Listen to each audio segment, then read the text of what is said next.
Thank you, Brendan. Let's turn to our Bibles.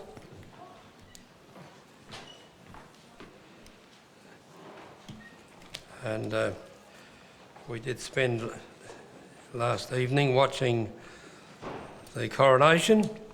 Only one disappointment that I had.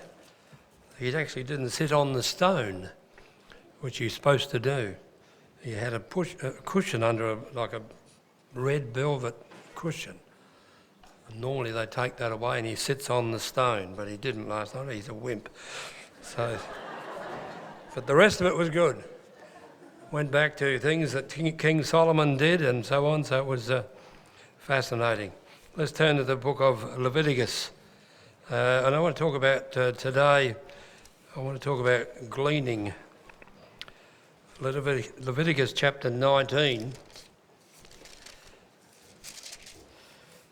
And see some people here from Elizabeth, Peter and Kerry down the back there somewhere. Where's Peter gone? He's ducked off. There you go. All right, welcome anyway. Let's turn to Leviticus chapter 19. Verse 10 just gives us a bit of an idea what goes on here. Thou shalt not glean thy vineyard, neither shalt thou gather every grape of thy vineyard. Thou shalt leave them for the poor and the stranger. I am the Lord your God. If we turn over to chapter 23 of Leviticus, chapter 23 and verse 22.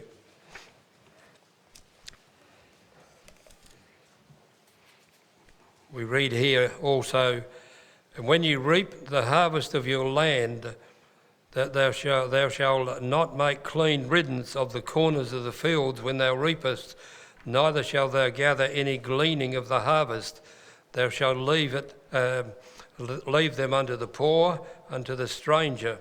I am the Lord thy God. And in chapter 25 and verse 35,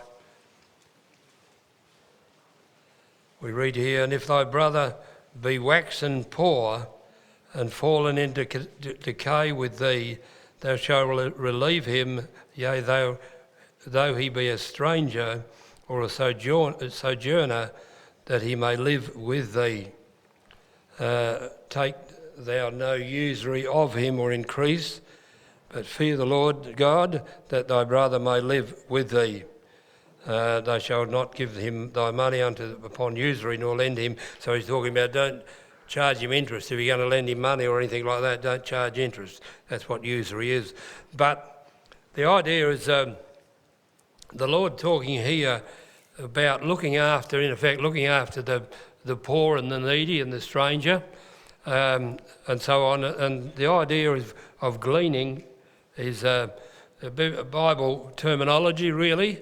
We use it a bit. We glean information here and there, that sort of thing.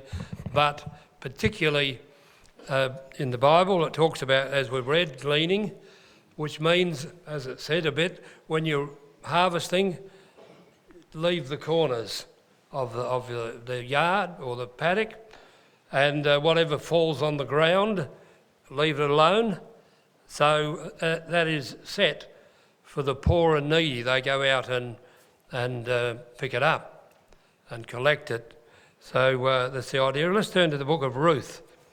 And Ruth had a little bit of this in her life, as we know. Ruth just over a bit, just before the book of Samuel. Read in just a couple of verses in chapter 2. We'll come back to it later, but we see in verse 1 of chapter 2 of Ruth, and Naomi had a kinsman of her husband's, because Naomi's family died, husband and two sons, and they've come back, her and, as we see, Ruth. But Naomi had a kinsman of her husband's, a mighty man of wealth, of a family of Elimelech. His name was Boaz. And Ruth the Moabitess said unto Naomi, let me now go to the field and glean ears of corn after him whose sight I shall find grace.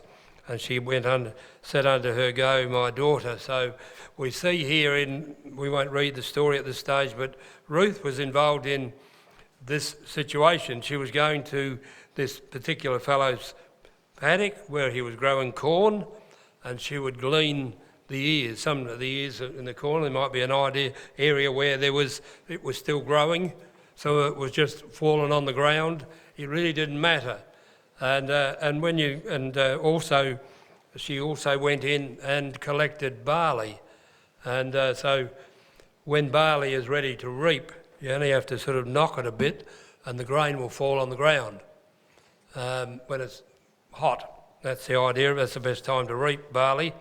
And so they would have been in the situation as Ruth was a bit later, gleaning barley, which was, could imagine, these ladies had no food, no real relations where they could go.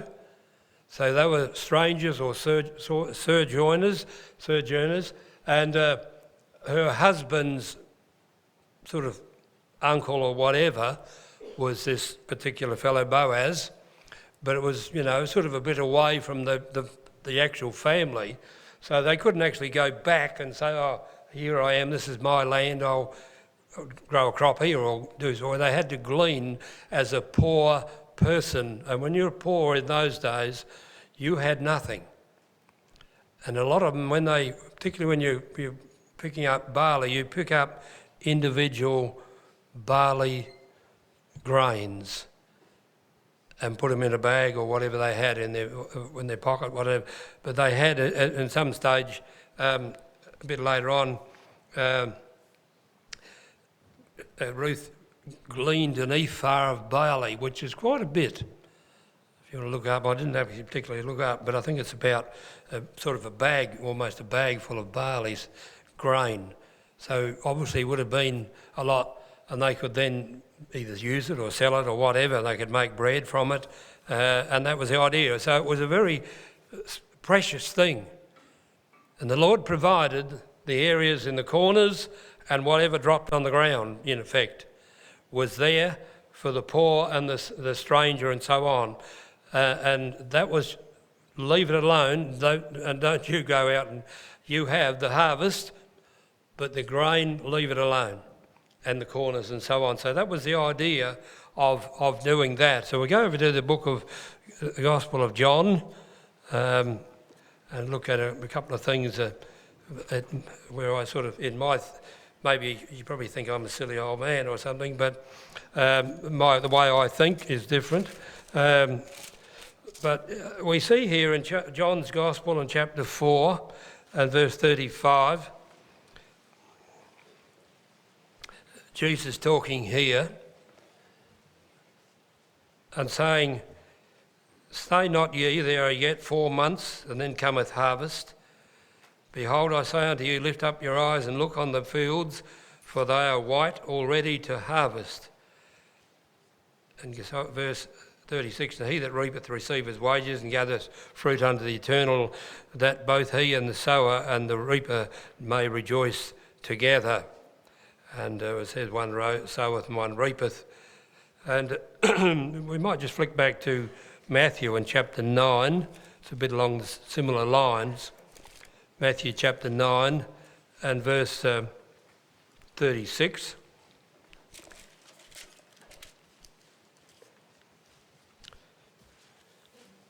So we see here verse 36, when he saw the multitudes, this is Jesus again, he was moved with compassion on them because they fainted and were scattered abroad as sheep having no shepherd. Then saith he unto his disciples, the harvest truly is plenteous, but the labourers are few. Pray ye therefore the Lord of the harvest that he will send forth labourers into his fields. So the Lord is sort of identifying at some stage there's a great harvest of men's hearts. That's what he's talking about. I'm talking about, whether it's barley or corn or whatever, but he was talking here, Jesus was talking about people coming to know him, being filled with the Holy Ghost, being baptised, repenting of the ways and so on. So he said that at some stage there's going to be a great harvest. And he's talking in the Old Testament about the latter harvest and the first harvest and the latter harvest, or the people coming to the Lord when just after the day of Pentecost, lots and lots of people in the time of Paul the Apostle and so on. But then there was a time where there was not much happening at all for many, many hundreds of years. And in this last 100 years, things have started to pick up and so on. And we've been back in the 70s and 80s, we saw a lot of revival in our fellowship and probably all over the world. But particularly in our fellowship, we used to, when we first moved to the Vogue Theatre, we used to baptise 500 people a year for a number of years. And, times we'd baptise 13 people on a Sunday afternoon. And it was quite exciting of those times. And that was, the great harvest, or part of the great harvest that Jesus spoke about. And if we go over to the book of James in chapter 5, and so we sort of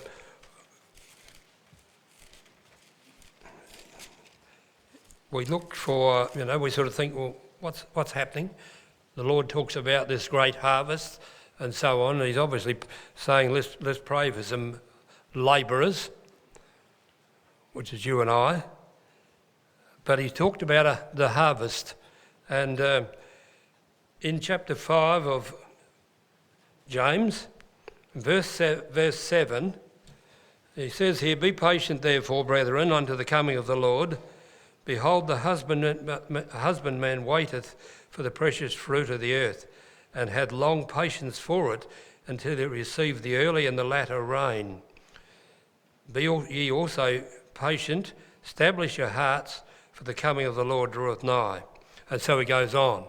So he's talking here about a husbandman waiting for the precious fruits. And we know when you grow, particularly if you grow wheat or barley, which we do particularly in Australia, wheat, you have to have a minimum of 5 months, a growing period. And if you don't have 5 months, you don't get much of a crop. Whereas barley, at times I grew barley when I was a young fella.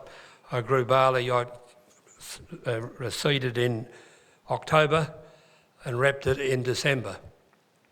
So it doesn't take long for barley to grow. But wheat takes 5 months, minimum. So, and really talking here about the husband waiting. So you don't sort of plant the crop today and then rush out tomorrow and pick it, reap it. You have to wait. And then when it comes, you think it's ready to grow, ready to reap, and it's too cold. The weather's too cold, so you can't reap it, so you have to wait a bit longer. You think, oh, tomorrow will be good. Then it's either too cold or it's too hot and they have a fire ban. So then you can't go out with your headers and things. So there's lots of bits and pieces that happen, and if you leave it too long, which when I was in New South Wales at one stage, cropping there, and it got to the point where we had too much rain and the heads of wheat were starting to grow again. It was that wet, so the crop was destroyed. So all that waiting for nothing. So when we James is talking here about being patient. And the thing I'd like to sort of talk a little bit about, we go back to Acts chapter 20, and Acts chapter 20, and just I think there's only one verse here, Acts chapter 20, verse 35.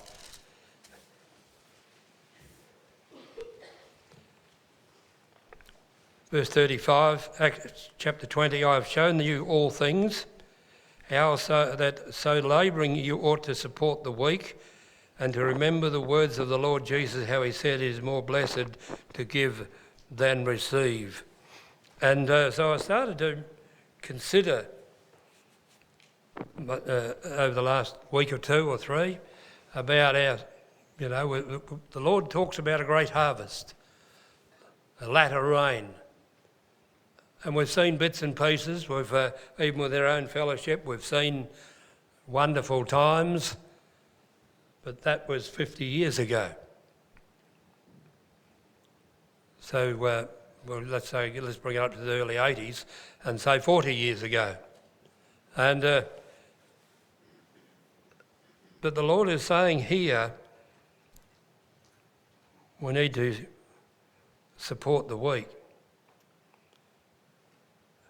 And in the Old Testament we read about supporting those that are poor and strangers and so on.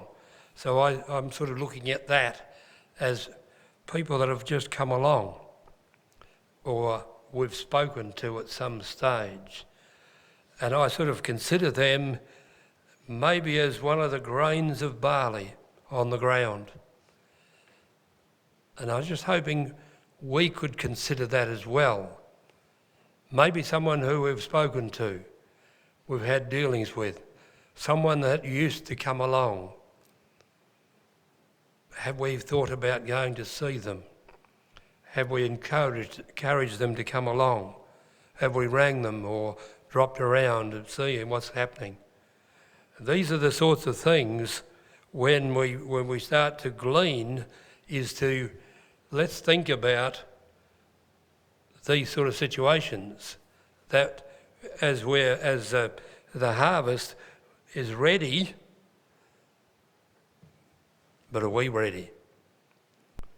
Are we ready to go out and talk to somebody?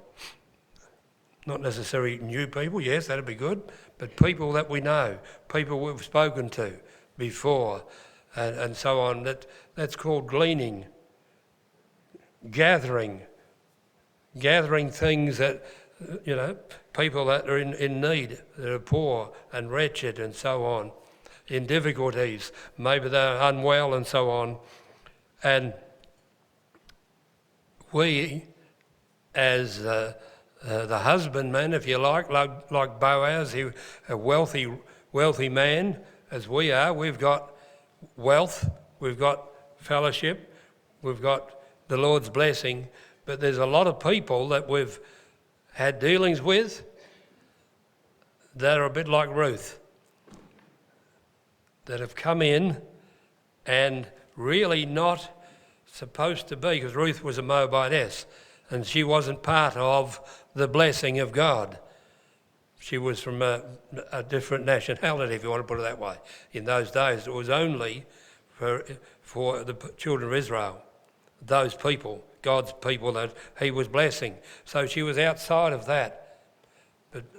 But the Lord had already told Boaz, if you like, in the book of Leviticus, treat a stranger or the poor, look after them, which he did.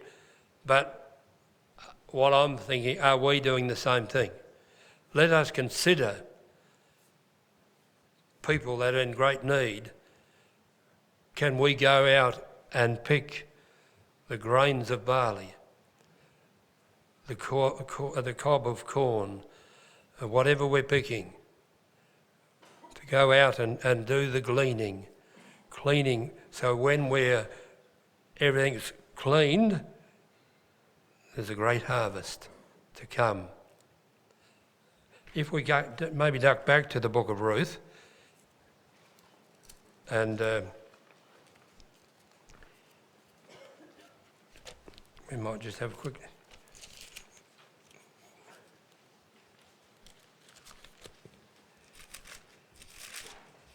It's never very easy to find, Ruth. It's only a little small book. Never where it's supposed to be in my book, but it's there. And chapter 2 and verse 7, we read, get the right chapter, verse 7, as you're talking here to Boaz's manager, if you like, and she said, I pray you let me glean and gather after the reapers among the sheaves. So she came and hath continued even from morning until now, that she tarried a little in the house. Then said Boaz unto Ruth, Hearest thou, my daughter? Go not to glean in another field, neither go from hence, but abide here, fast by my maidens. Let thine eyes be on the field that they do reap, and go thou after them. Have I not charged the young men that they shall not touch thee? And when thou art athirst, go into the vessels and drink of that which the young men have drawn. And she fell on her face and bowed herself into the ground and said, Why have I found grace in thine eyes, that thou shouldest take knowledge of me, seeing I'm a stranger? And so it goes on there. And down in verse 15, and when she had risen up and to glean, Boaz commanded his young men, saying, Let her glean even among the sheaves, and reproach her not in an area where she really wasn't supposed to be. She's supposed to be on the edges, but he said, let her go in amongst the sheaves, right in where the blessing of his blessing was. So she gleaned in the field even until even, and beat out that she had gleaned. It was about an ephah of barley. And she took it up and went into the city, and her mother-in-law saw that she had gleaned, and brought forth and gave her that was reserved after which she was sufficed. And so it goes on there. So there was a great blessing for Ruth. She was a Moabitess. She wasn't supposed to be part of the whole thing. She could actually glean the corners and around the place if she wanted to. That was her right. But Boaz, after a while, recognised, and he said, go into the harvest and in effect glean there. In other words, grab whatever you like, really. And I see the same if we are busy, if we are thinking and concerned about people that we've had dealings with in our family, at work, maybe friends, if you've got any friends left, all sorts of different situations where you can go and glean those people, if you like, for the Lord. Because the Lord is waiting, as he said, if we're busy, if we're ready, as Ruth was, she was out in the field. Boaz said, don't worry about the corner, go right into where the blessing is. And I think if we start to think about those issues, the Lord's blessing is there. Jesus said the harvest is ready, but pray for labourers. And if we're gleaning, we're ready, we're keen, we're wanting to talk to people, if we think about people that we know, and maybe have spoken, maybe have been to a meeting, maybe haven't, whatever, dare we go back and talk to them again? Dare we go back to that field and think, oh, there's nothing there? Have a look on the ground. There's grains of barley. The blessing of God is around the place, and we need to be ready for it. If we look in the book of Luke chapter 15, and we know this story particularly well, and sometimes we can get caught up in this sort of thing.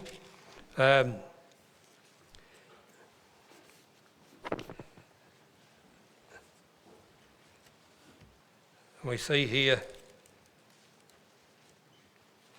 in verse 11, chapter 15, a certain man had 2 sons, and the younger of them said unto his father, Give me the portion of goods that falleth to me. And he divided unto them in his living. And not many days after, the young man gathered all together and took his journey into a far country, and there wasted his substance with riotous living. And when he had spent everything, there was a famine, and he went out and joined himself to the citizens of the country, and he was sent into the fields to feed the swine. And he would, as it says there in verse 16, he would have gladly have filled his belly with the husks that the swine did eat, and no man gave unto him. So he was in a bit of a predicament. He was one of the poor people and so on, and he was cast aside. And he went aside and having a wonderful time, and all of a sudden he ran out of money. And so he went back. He thought, I'll go back to my father, even if I get, if you like, a job just sweeping the floors or something. And he's in verse 19, and say unto his father, I'm not worthy to be called thy son, make me one of thy hired servants. And he arose and came to his father, but when he was yet a great way off, his father saw him, and had compassion, and ran and fell on his neck and kissed him.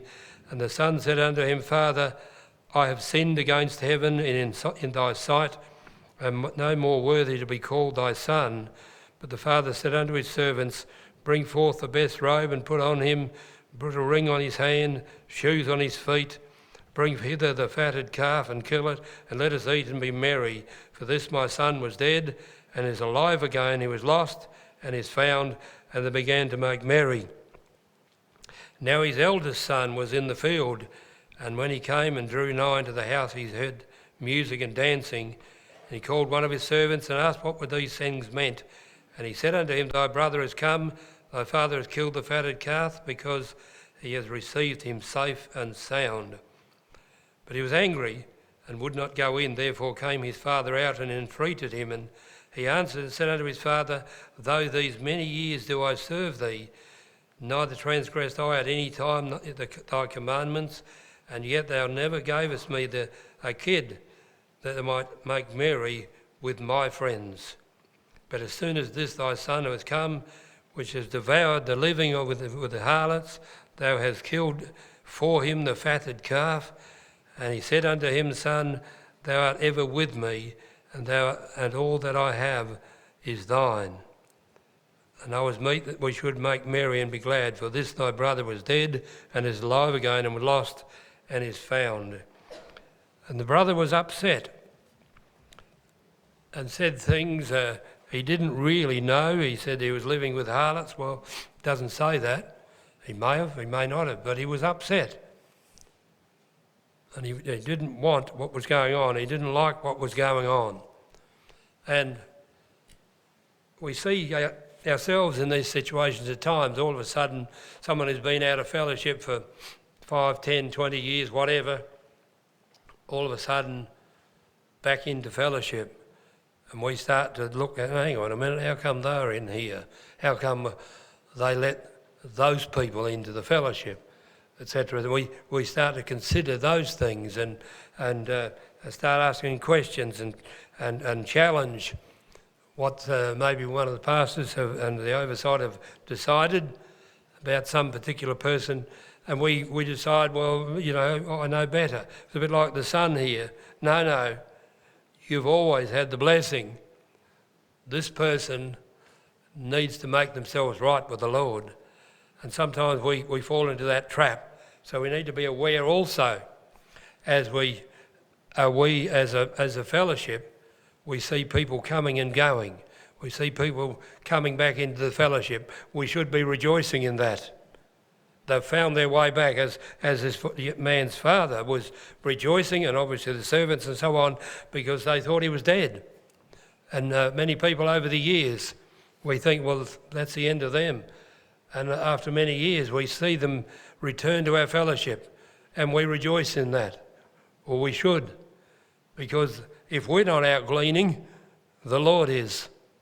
And we should be a part of that. We should be out thinking about this person or that person. What about this one? What about that one? Maybe I should go and see them. And I'm talking also about people that we've maybe just spoken to briefly down the street or wherever. Let us think about making that a little bit of effort to go and see them and encourage them. And give them a chance to say, the Lord's still here. We're still open for business. We're looking for the big harvest. It will come if we're ready. If we want to be a labourer for the Lord. If we're busy now gleaning, ready for the harvest, as Ruth was. She wasn't looking for the harvest, but she was then put in to where she could harvest. She could grab whatever she liked, however much she wanted. She got a big bag of it. So she could have food for her and her mother-in-law, and maybe they could sell a bit on or whatever, I'm not sure. But she first started just gleaning in the paddocks. But then the blessing came. And I believe if we do the same, if we're busy, we're looking here, looking there, what about this person, thinking about that person, God will bless us. We will see the harvest again. The things that we saw in the 70s and 80s, we'll see again in this millennium, in this a decade, if you want to put it that way, in the 2020s. There's no reason, because Jesus said the harvest is ready. Don't wait 4 months, it's now. We need to be ready. We need to be ready to go out, and we need to be ready to have people come in and rejoice in that and see that Lord are adding to the church and drawing people unto himself. And we'll go over to, let's go to Hebrews chapter 6.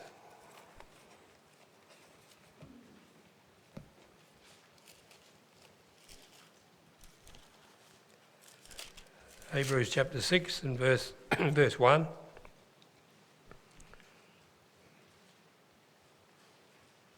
No, verse 10. We see here, for God is not unrighteous to forget your work and labour of love, which you have shown towards his name, in that you have ministered to the saints and do minister. It goes on there, and if we go over to chapter 10 now, just the Lord saying there, he hasn't forgotten us. In chapter 10 and verse 22, we read here, let us draw near with a true heart in full assurance of faith, having our hearts sprinkled from an evil conscience and our bodies washed with pure water. Let us hold fast the profession of our faith without wavering, for he is faithful that promised. And let us consider one another to provoke one unto love and to good works, not forsaking the assembling of ourselves together, as the manner of some is, but exhorting one another, and so much the more as you see the day approaching. We see the day of the Lord coming quickly. With signs all around us, and we see wars, rumours of wars, earthquakes, famines, the problems there. There's a war in civil war in Sudan, which is okay. They might fight it, they might sort it out, but in the meantime, no one's got anything to eat. Massive famine about to happen in that country. The Lord spoke of these things, so the Lord is on his way back, sort of thing, if we want to put it that way, and he's encouraging us. Don't forsake yourselves together. Make sure, if you can, get here at the meetings, arrive on a Sunday afternoon, both meetings, Wednesday nights, Tuesday nights down at Carrigalinga. There's always a bit of room down there. And get involved in a meeting, but bring others with you. That's really what he was saying here, that let us hold fast our profession without wavering. Let us consider one another. Let us consider those that are not sitting with us today, that maybe we've spoken to, maybe we've had some dealings with over the years. Let's encourage them. That's really what we're saying here. Let's go to Romans in chapter 12.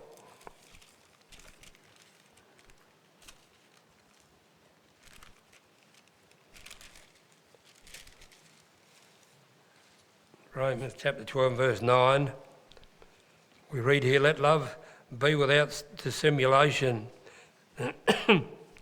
That means without, hypocrisy or make out sort of thing, or you like one and not the other. Abhor that which is evil, cleave to that which is good. Be kindly affectionate one to another with brotherly kindness, in honour preferring one another. Not slothful in business, We're in the Lord's business. Fervent in the Spirit, serving the Lord, rejoicing in hope, patient in tribulation, continuing instant in prayer, distributing to the necessity of the saints, given to hospitality. Bless them which persecute you, and bless them which persecute you, bless and curse not. Rejoice with them that do rejoice, and weep with them that weep. Be of the same mind, one towards another. Mind not high things, but condescend to men of low estate. Be not wise in your own conceits. And so it goes on there. The Lord is encouraging us in these situations to care about one another. And that's my thought today. When we're in Gleaning, is you're thinking about other people.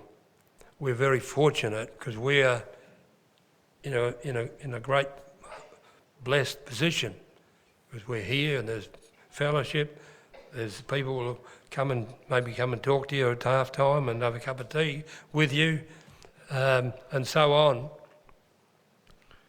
But I'm talking about others. Let us consider one another. Let us consider other people.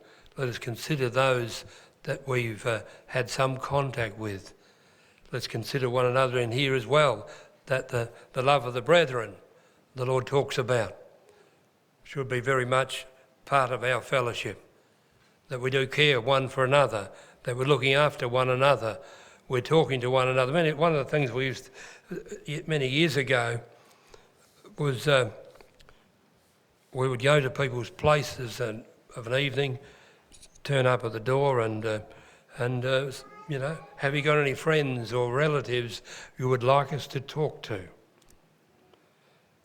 And invariably, there was someone they knew. We'd go around and see them, maybe that night or the next night or whenever, and on it went. People came to the Lord, just those sorts of things, because we were busy, if you like, gleaning for the Lord, looking here and there, gathering bits and pieces, gathering people, gathering situations, and I believe if we do the similar thing, if we are out busy for the Lord now, you won't believe the blessing. We won't be able to contain it if the Lord moves. And if we're busy, we'll fill this place very, very quickly. And when you think about baptising 500 a year, we haven't got that many seats here. But that's what the Lord promised to do. Jesus said, the harvest is plenteous. The harvest is white. Are we ready to go? All the people said. All right, we'll leave things there. And now's the time. If we may have the band down.